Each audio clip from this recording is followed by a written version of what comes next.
हमेशा की तरह आज भी मैं आपके लिए एक बहुत ही इंटरेस्टिंग स्टोरी लेकर आई हूँ। लेकिन वीडियो शुरू करने से पहले मैं आप सबको बहुत बहुत धन्यवाद कहना चाहती हूँ कि आप मेरी वीडियोस को इतना लाइक कर रहे हो। तो इसी तरह से आप हमारे चैनल को सपोर्ट करते रहिए और हम आपके लिए इसी तरह से इंटरेस्टिंग स्टोरीज लाते रहेंगे।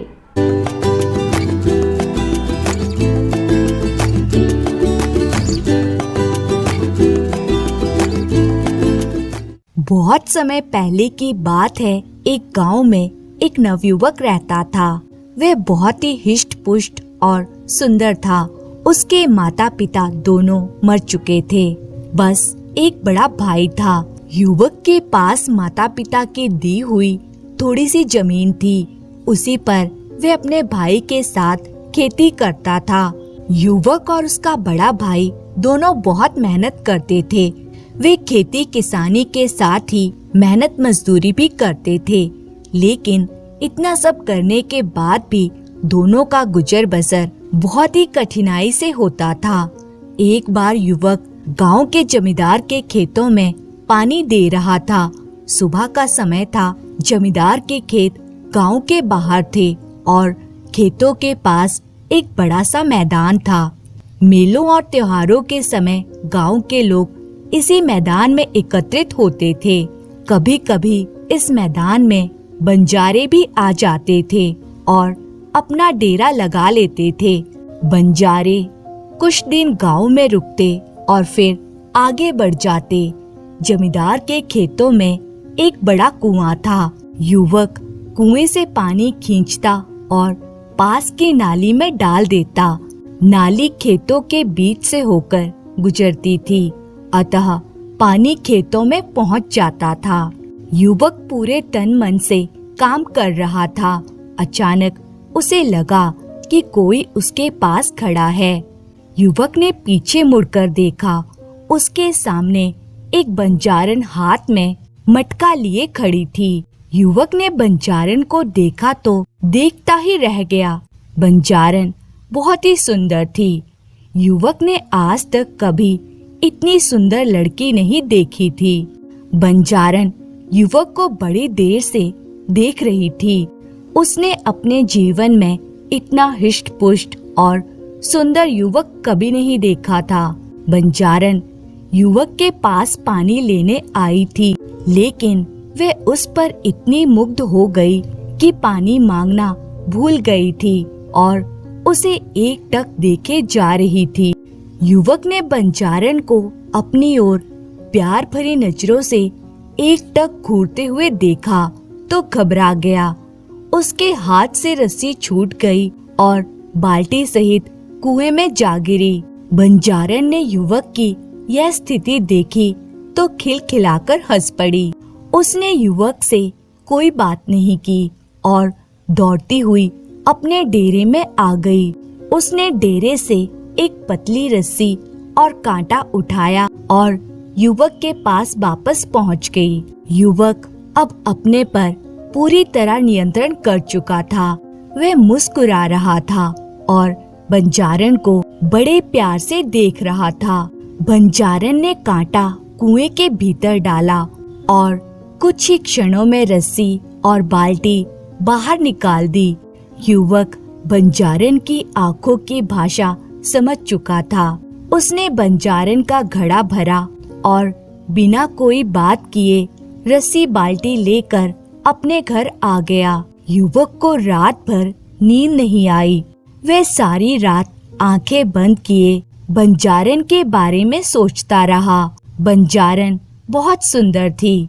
अगले दिन प्रातः काल युवक पुनः जमींदार के खेतों में पानी देने के लिए कुएं पर आ पहुंचा। उसकी आंखें अलसाई हुई थी और आज उनमें पहले जैसी ताजगी नहीं थी। युवक ने कुएं पर पहुंचकर अभी एक बाल्टी पानी भरा था कि बंजारन पुनः आ गई। ऐसा लगता था कि वह अपने डेरे के पास खड़ी उसी की रात देख रही थी। दोनों ने एक दूसरे को देखा और आंखों ही आंखों में बहुत सी बातें हो गई। युवक के मन की बात जानने के बाद बंजारन उसे अपने डेरे में ले आई और उसे अपने बापू से मिलवाया। बंजारन का बापू बहुत लालची आदमी था। उसे जब यह मालूम हुआ कि युवक एक गरीब किसान है, तो उसने उसके साथ बंजारन का विवाह करने से साफ मना कर दिया। लेकिन बंजारन की माँ के बहुत समझाने पर वह इस शर्त पर अपनी बेटी का विवाह करने के लिए तैयार हुआ कि ग्रामीण युवक उसे 500 चांदी के सिक्के लाकर देगा। बंजारन के बापू ने युवक से साफ साफ कह दिया कि 5 माह बाद नवदुर्गा के अष्टमी के दिन तक यदि उसे चांदी के सिक्के मिल जाएंगे तो वह अपनी बेटी का विवाह उसके साथ कर देगा, और यदि वे चांदी के सिक्के नहीं ला सका तो वह अपनी बेटी का विवाह किसी और से कर देगा। युवक ने बंजारन के बापू की शर्त मान ली। वह शरीर से हिष्ट पुष्ट और मजबूत होने के साथ ही बड़ा साहसी भी था। उसे विश्वास था कि वह किसी तरह मेहनत मजदूरी करके चांदी के 500 सिक्के इकट्ठे कर लेगा। बंजारे 3 दिन गांव में रुककर चले गए। उनके साथ बंजारन भी चली गई। ग्रामीण युवक अपनी बंजारन को जाते हुए देखता रहा। बंजारन भी उसे बार बार मुड़कर देख रही थी। बंजारन के जाने के बाद युवक अपने घर आ गया। उसे 5 महीने में 500 चांदी के सिक्के कमाने थे। युवक ने बहुत सोच विचार किया। इतना धन उसे केवल जमींदार ही दे सकता था। अगले दिन युवक जमींदार की हवेली पहुंचा और उसने जमींदार को अपनी समस्या बताई। जमींदार ने उसकी बात बड़े ध्यान से सुनी। वह युवक को 100 सिक्के प्रतिमाह इस शर्त पर देने के लिए तैयार हो गया कि वह दिन रात जमींदार का काम करेगा और सभी तरह के काम करेगा। युवक ने जमींदार की बात मान ली और जमींदार की सेवा में लग गया। युवक बहुत मेहनती था। वह दिन भर जमींदार के खेतों में काम करता और रात को जमींदार की हवेली में आ जाता और जमींदार उसे जो भी काम देता वह करता। दिन रात मेहनत करने के बाद युवक बीमार भी पड़ गया, किंतु उसने बीमारी में भी जमींदार के सभी कार्य किए। धीरे धीरे 1 महीना हो गया। युवक अपने चांदी के 100 सिक्के लेने जमींदार के पास पहुंचा, लेकिन जमींदार ने चांदी के सिक्के देने से इनकार कर दिया। उसने युवक से साफ कह दिया कि उसकी इस तरह की कोई बात उसके साथ नहीं हुई थी। युवक को यह सुनकर क्रोध आ गया। उसने जमींदार को बहुत बुरा भला कहा और उसे घायल भी कर दिया। जमींदार का सिर फट गया। इसी समय जमींदार के घर वाले और उसके नौकर चाकर आ गए, लेकिन इसके पहले कि वे युवक को पकड़ पाते वह भाग निकला। जमींदार के नौकरों ने उसका पीछा किया, किंतु वे युवक को पकड़ नहीं सके और खाली हाथ वापस आ गए। युवक भागता रहा और भागते भागते किसी दूसरे नगर जा पहुंचा। यह एक नया स्थान था। युवक को लगा कि वह यहाँ सरलता से चांदी के 500 सिक्के कमा लेगा और अपनी बंजारन को ले आएगा और यहीं बस जाएगा। उसके लिए अब गांव वापस लौटना खतरे से खाली नहीं था। युवक को काम की खोज करते करते 3 दिन हो गए, लेकिन उसे कहीं कोई काम नहीं मिला। इस बीच उसने कुछ भी खाया पिया नहीं था, अतः भूख से उसकी हालत खराब हो रही थी। चौथे दिन प्रातः युवक एक बगीचे में बैठा हुआ कुछ सोच रहा था। इसी समय उसके पास एक सुंदर युवती आकर खड़ी हो गई। उसे देखकर मुस्कुराने लगी। युवक को लगा कि वह स्त्री उसकी कुछ सहायता करना चाहती है। उसने उसे अपने पास बैठाया और सारी बातें बता दी। सुंदर स्त्री ने युवक की बातें बड़े ध्यान से सुनी। उसने उसे सभी प्रकार से सहायता करने का विश्वास दिलाया और उसे अपने महल में ले आई। सुंदर स्त्री का महल बड़ा आलीशान था। सुंदर स्त्री ने युवक को भोजन कराया और आराम करने के लिए एक शानदार बिस्तर दिया। युवक बहुत थका था, अतः भोजन करने के बाद उसे नींद आ गई। युवक कब तक सोता रहा इसका उसे पता ही नहीं चला, लेकिन जब उसकी आंख खुली तो काफी रात हो चुकी थी। चंद्रमा का हल्का प्रकाश एक खिड़की से कमरे के भीतर आ रहा था। युवक उठकर खड़ा हो गया। उसने इधर उधर देखा, सुंदर स्त्री का कहीं पता नहीं था। युवक को बड़ा आश्चर्य हुआ।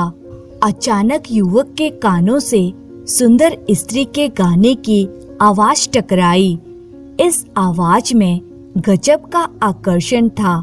युवक को ऐसा लगा कि मस्ती भरा गीत गाकर वह उसे बुला रही है। युवक अपने पर नियंत्रण नहीं रख सका और आवाज की ओर बढ़ा। कुछ कदम चलने के बाद युवक ने देखा कि भरपूर श्रृंगार किए सुंदर स्त्री उस कमरे में मौजूद है। वह उसकी ओर मुस्कुराते हुए बढ़ी और उससे लिपट गई। कहने लगी कि मैं तुमसे बहुत प्यार करती हूँ और यह चाहती हूँ कि तुम भी मुझसे प्यार करो। युवक की समझ में कुछ नहीं आ रहा था कि वह क्या करे, पर वह चुप रहा। इसी समय सुंदर युवती ने उससे कहा कि वह उसे चांदी के 500 सिक्के देगी ताकि उसे उसकी बंजारन मिल जाए। युवक के हृदय में बंजारन बसी थी। उसने सुंदर स्त्री की बात पर विश्वास कर लिया कि वह उसकी मदद करेगी। धीरे धीरे 4 महीने हो गए। सुंदर स्त्री युवक को रोज चांदी के 500 सिक्के देने का झूठा वायदा कर देती, परंतु अब युवक के लिए और प्रतीक्षा करना कठिन हो रहा था। सुंदर युवती ने उसे बहुत समझाया कि वह बंजारन को भूल जाए और उससे शादी कर ले। उसके समझाने का जब युवक पर कोई प्रभाव नहीं पड़ा तो उसने तरह तरह की धमकियां दी। जब धमकियों का भी युवक पर असर नहीं हुआ तो वह क्रोध में आ गई और उसने रौद्र रूप धारण कर लिया। वास्तव में वह सुंदर युवती एक बूढ़ी जादूगरनी थी। उसे जब लगा कि युवक उसकी बात किसी कीमत पर नहीं मानेगा तो उसने अपनी जादुई शक्ति से उसे एक फूल बना दिया और बगीचे के तालाब में लगा दिया। इधर बंजारन ने युवक की 5 माह तक प्रतीक्षा की, लेकिन जब युवक नहीं आया तो वह उसकी खोज में निकल पड़ी। एक दिन अचानक बंजारन उसी नगर में जादूगरनी के महल में आ पहुंची। प्रातः काल का समय था। जादूगरनी अलसाई सी महल के एक कमरे से बाहर देख रही थी। उसने एक बंजारन को अपने महल के सामने देखा तो उसे शक हुआ कि कहीं यह वही बंजारन तो नहीं है। बंजारन को देखते देखते जादूगरनी के मन में यह विचार आया कि बंजारन को बहला फुसला कर महल में रोक लिया जाए और उसकी सहायता से युवक को अपने साथ शादी करने के लिए तैयार किया जाए। यह विचार आते ही जादूगरनी महल के द्वार पर आई और बंजारन को महल के भीतर ले गई। उसने बंजारन को युवक की पूरी कहानी बताई।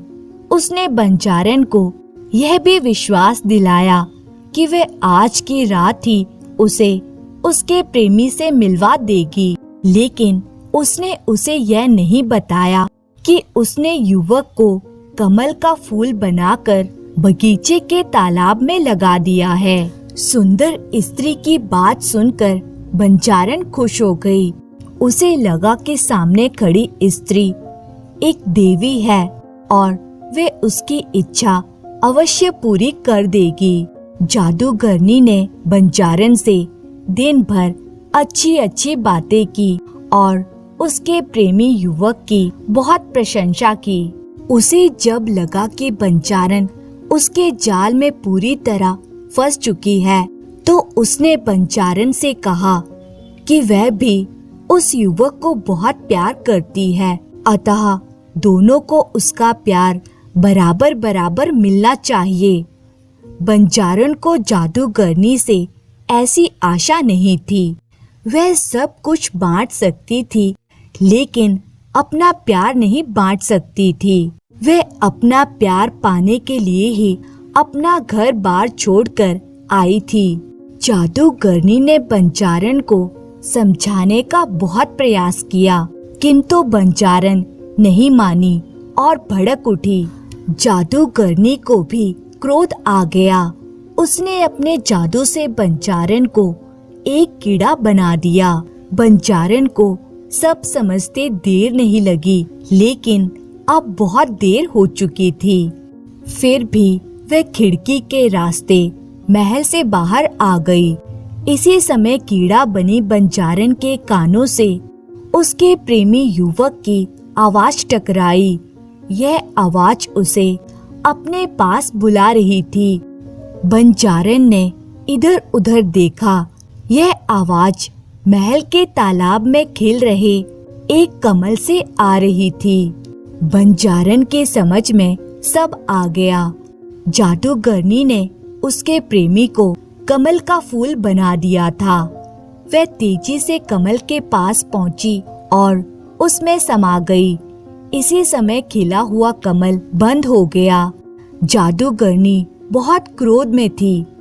वे कीड़ा बनी बंजारन को ढूंढते ढूंढते बगीचे के तालाब तक आ गई, लेकिन उसे वह नहीं मिली। इसी समय कमल का फूल मुरझाया और अपने भीतर कीड़ा बनी बंजारन को लिए हुए पानी में समा गया। तो दोस्तों, उम्मीद करती हूँ आपको ये कहानी पसंद आई हो। अगर आपको ये कहानी पसंद आई है तो लाइक और कमेंट जरूर करें और इसी तरह की इंटरेस्टिंग स्टोरीज देखने के लिए चैनल को सब्सक्राइब करें। धन्यवाद। ये बहुत पुरानी बात है। एक राजा था जिसके 4 बेटे थे। उसने उनको बोल रखा था कि वे दिन रात उसके राज्य में पहरा दें और देखें कि उसके राज्य में किसी को कोई दुख तो नहीं है, किसी को किसी चीज की जरूरत तो नहीं है। एक सुबह की बात है कि सबसे बड़े राजकुमार को पहरा देते समय एक जोगी मिल गया। वह जोगी एक तालाब के किनारे बैठा हुआ था और उसके पास 4 घोड़े घास चर रहे थे। राजकुमार ने देखा कि वे घोड़े, जितने भी घोड़े उसके पिता के पास थे, उनसे कुछ अलग ही नस्ल के थे और उनसे अच्छे भी थे। तो वे जोगी के पास गया और उससे बोला, ओ जोगी, तुम कौन हो और तुम यहाँ कब आए? तुम्हें यहाँ क्या चाहिए? जोगी बोला, मुझे तुम चाहिए। राजकुमार ने आश्चर्य से पूछा, मैं क्यों? मैं इस देश के राजा का सबसे बड़ा बेटा हूँ। मेरे पिता ने मुझे इस देश की देखभाल करने के लिए कहा है कि मैं ये देखूं कि किसी को किसी चीज की जरूरत तो नहीं है। तो तुम यह बताओ कि तुमको किसी चीज की जरूरत तो नहीं है। जोगी ने फिर वही जवाब दिया, मुझे केवल तुम चाहिए और कुछ नहीं। जोगी बोला, अगर तुम्हें कुछ चाहिए तो तुम मुझे बताओ, मैं तुम्हारे लिए वे लाकर दूंगा। राजकुमार बोला, ओ जोगी, मैं तुम्हारे इन बढ़िया घोड़ों में से एक घोड़े पर सवारी करना चाहता हूँ। जोगी बोला, ठीक है, तुम अपनी सवारी के लिए कोई एक घोड़ा ले लो, पर ध्यान रखना कि शाम होने से पहले पहले इसे यहाँ वापस ले आना। जब तुम यहाँ आओगे तो मैं उम्मीद करता हूँ कि मैं तुम्हारे दिन भर की सवारी के बारे में तुम्हारे कुछ अनुभव जरूर सुनना चाहूँगा। राजकुमार ने एक घोड़ा चुना और उस पर सवार होकर चल दिया। जैसे ही राजकुमार उस घोड़े पर चढ़ा तो उस घोड़े ने तो बहुत तेजी से भागना शुरू कर दिया और वे एक जंगल की तरफ जा रहा था। वे एक सब्जी के बगीचे के पास जाकर रुक गया। उस बगीचे के चारों तरफ ऐसी बाड़ लगी थी कि उसके अंदर कोई नहीं घुस सकता था।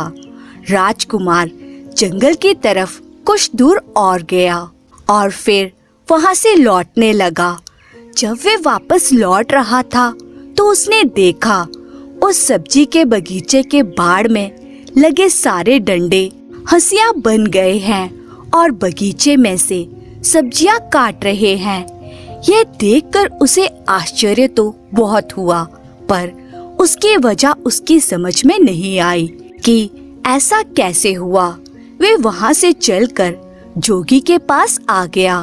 जोगी ने उससे पूछा कि उसके घोड़े की सवारी कैसी रही, उसने रास्ते में क्या कुछ देखा। राजकुमार बोला, मैंने एक बगीचा देखा जिसके चारों तरफ एक ऐसी बाड़ लगी हुई थी जिसमें से अंदर जाना नामुमकिन था। मैं उससे थोड़ा और आगे चला गया। फिर जब मैं वापस लौट कर आया तो देखा उसी बाड़ के डंडे हंसिया बने उस बगीचे में से सब्जियां काट रहे हैं। जोगी ने पूछा, जानते हो इसका क्या मतलब है? राजकुमार बोला, नहीं, मैं तो नहीं जानता। जोगी बोला, नहीं जानते? और तुम्हारे पिता ने तुमको इस राज्य की देखभाल करने के लिए कहा है। जाओ, तुम पत्थर के बन जाओ। जोगी के ये कहते ही राजकुमार पत्थर का बन गया। अगली सुबह राजा का दूसरा बेटा शहर की देखभाल के लिए निकला। वह भी उसी जोगी के पास पहुंच गया। उसने भी जोगी के बढ़िया घोड़े देखे तो वह भी उन बढ़िया घोड़ों को देखकर बहुत खुश हो गया। वह भी जोगी के पास रुका और उससे पूछा कि वह कौन है और वह कहाँ से आया है। जोगी बोला, मैं यहाँ इस देश में कुछ दिनों से घूम रहा हूँ। ये चारों घोड़े मेरे हैं। क्या तुम इनमें से किसी एक घोड़े की सवारी करना चाहोगे? कल राजा का सबसे बड़ा बेटा यहाँ आया था।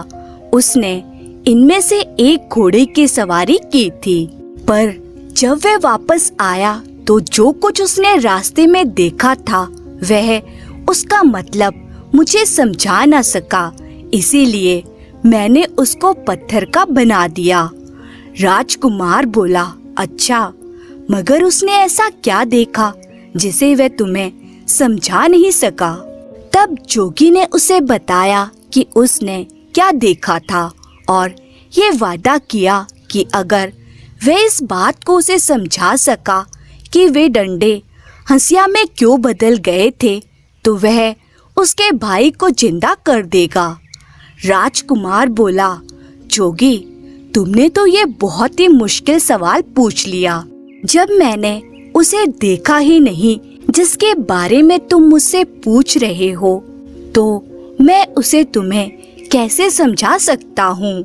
हाँ, अगर मैं तुम्हारा एक सुंदर घोड़ा ले जाऊं और यह सब देखकर आऊं तो शायद मैं तुम्हें समझा सकूं। जोगी ने उसको इजाजत दे दी और वह एक घोड़ा लेकर वहां से चला गया।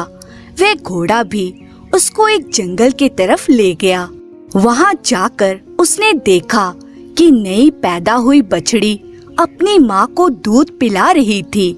वह बहुत देर तक इस अजीब दृश्य को देखता रहा और फिर जोगी के पास लौट आया। जोगी ने पूछा, तुमने रास्ते में क्या देखा?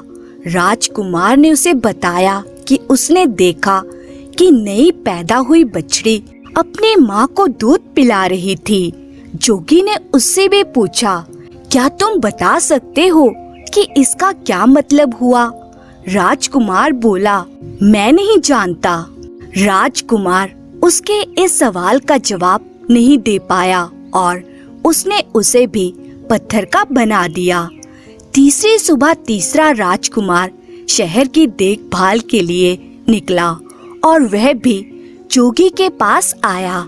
वह भी उसके घोड़े देखकर आश्चर्यचकित रह गया। जोगी ने उससे बात की तो पता चला कि यह भी राजकुमार था और अपने दोनों बड़े भाइयों की खोज में निकला था। उसने उसको बता दिया कि उसके दोनों बड़े भाइयों के साथ क्या हुआ।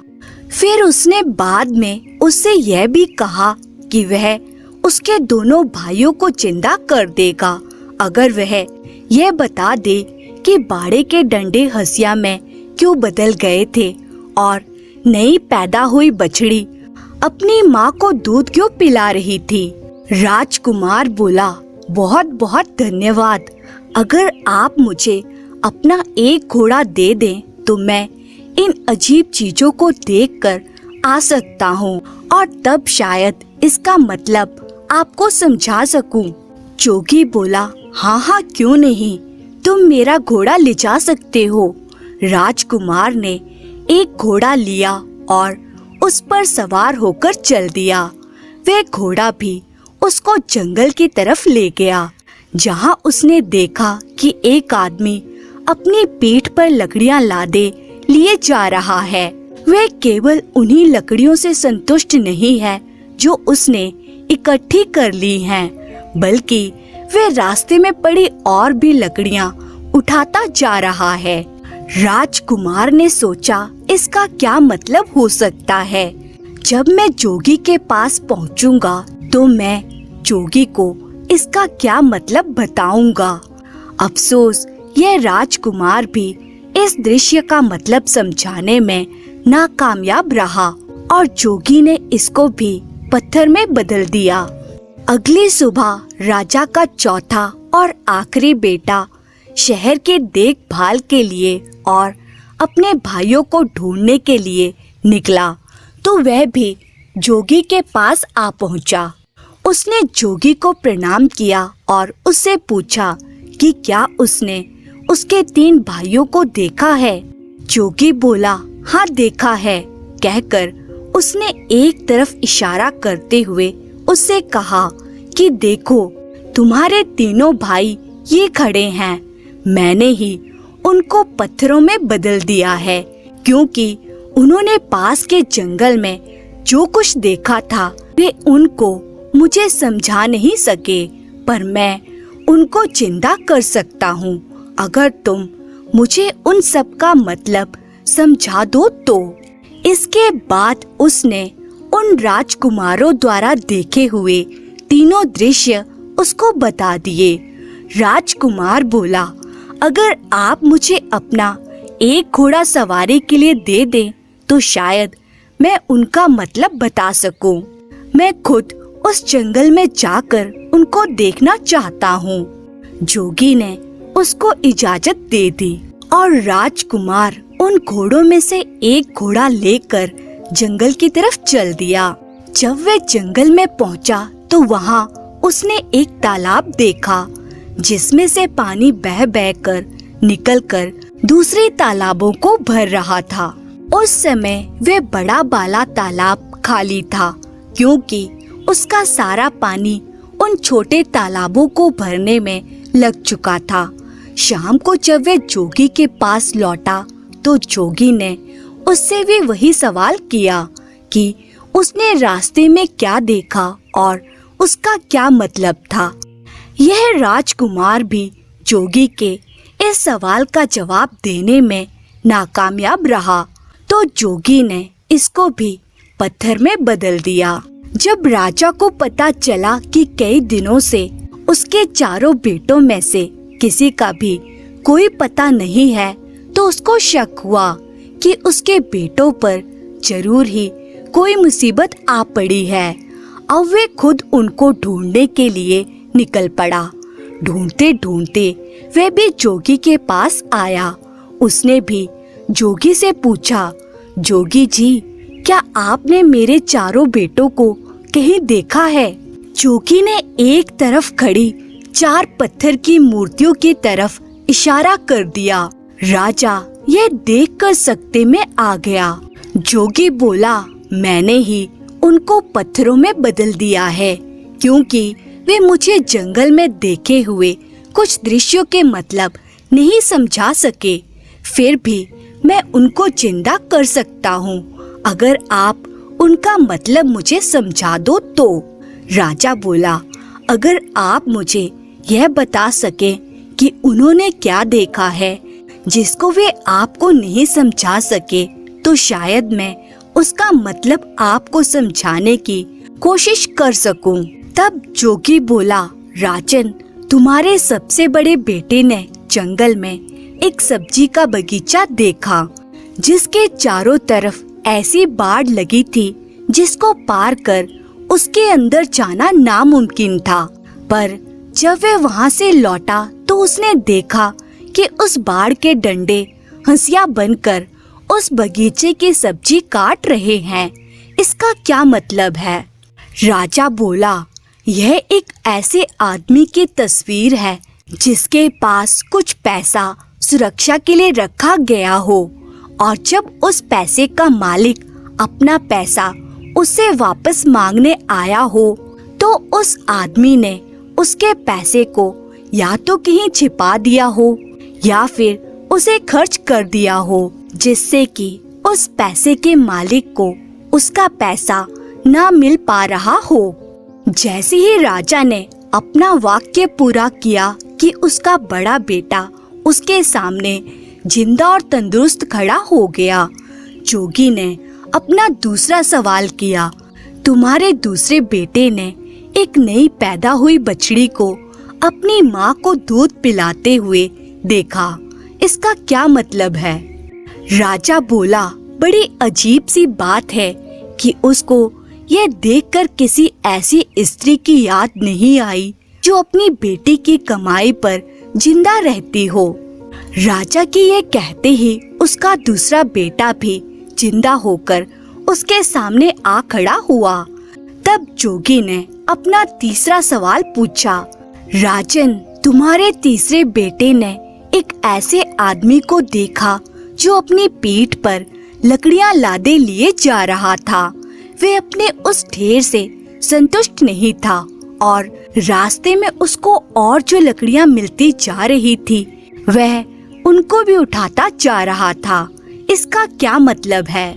यह इस बात को बताता है कि कुछ लोग ऐसे होते हैं जो उनके पास जो कुछ भी होता है वे उससे संतुष्ट नहीं होते।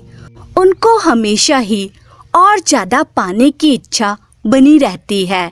जैसे ही राजा ने ये शब्द बोले कि उसका तीसरा बेटा भी जिंदा होकर उसके सामने आ खड़ा हुआ।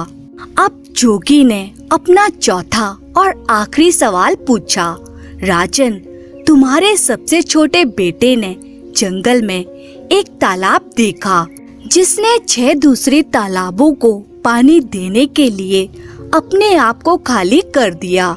इसका क्या मतलब है?